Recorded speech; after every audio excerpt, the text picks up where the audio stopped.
Сәлем достар, бірге ойын ойнайық. Бұл не әріптен тұрады? Әрине, пицца.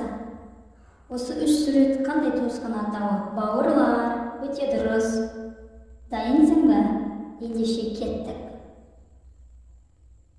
Сөздерді салыстырамыз. Кімдер? Әрине, отбасы, өте дұрыс айтасыңдар. Ахмет пен Зере, ағалы қарындас. Қайсы күнге күйген? Әрине, дұрыс айтасыңдар балалар. Осы төрт сурет нені білдіреді? Дұрыс, жазу. Қызық па?